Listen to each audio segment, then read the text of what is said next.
I entered the civil rights movement or civil rights struggle before I entered the auto industry. So I was part of the civil rights or social struggle before I became a part of the trade union movement as a whole. A matter of fact, I marched down Woodward Avenue in 1963 with Martin Luther King when Walter Reuther was in the front row with him.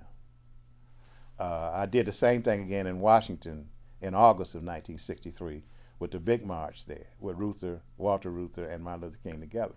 So I considered myself a part of this social movement before I considered myself a trade unionist, you see. And I think it's kind of important to me in my consciousness because of that I never saw the difference between the two. You don't have an active trade union movement without a social movement, and you don't have an adequate social movement without some participation from the trade union movement. You know, it kind of became my forte as I saw how these things unfolded in my mind. I was always involved in social activity in the city. My first time, when I was at Wayne State, we had a little organization on campus called Uhuru, which was Swahili for freedom. And we would agitate around the city, around various issues of discrimination. I remember early on, but even before the King March, that this prostitute named Cynthia Scott was shot 3 times in the back by Officer Spicer on the Detroit Police Force, which is a white officer, and nothing ever happened to him. And the black community was in motion over this fact that this woman could get shot dead like this and nothing happened.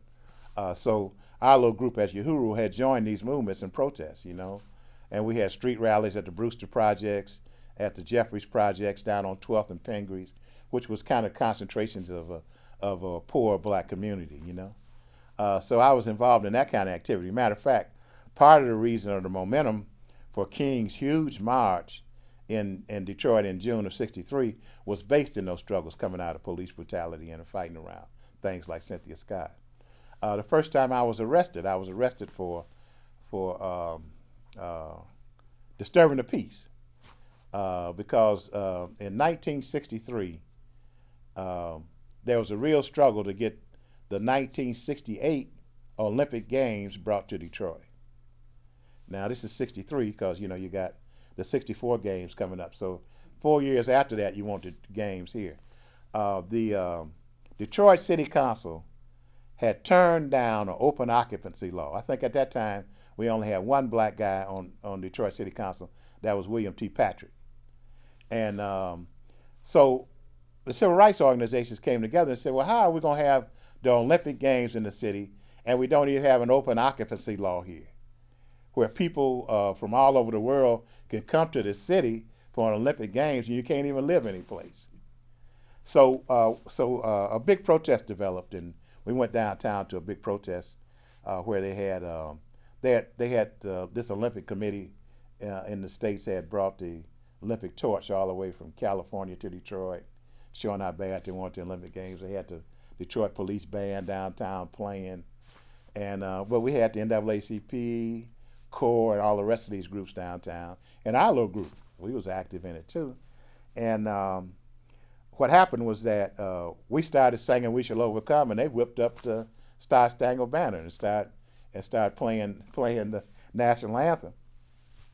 So when we had just pretty much destroyed their little rally they were having, because they were filming all this and they was going to send it to Germany to the Olympic Committee so they could make a judgment on how bad we wanted it. So the city fathers were so upset. They after the thing was over, they sent out a word to all the civil rights organizations that they wanted us to come downtown and apologize for what we had done. So the NAACP, Urban League, CORE, all of them went downtown and apologized. And we sent them a letter saying, we don't apologize for nothing black people do. Anything, you owe us an apology. So when I got home from work that night, they had warrants out for our arrest. So 5 of us from the Uhuru group was arrested for disturbing the peace. But the underlying issue was we supposedly were booing and hissing during the playing of the national anthem, even though they started playing the national anthem to try to drown out, "We Shall Overcome."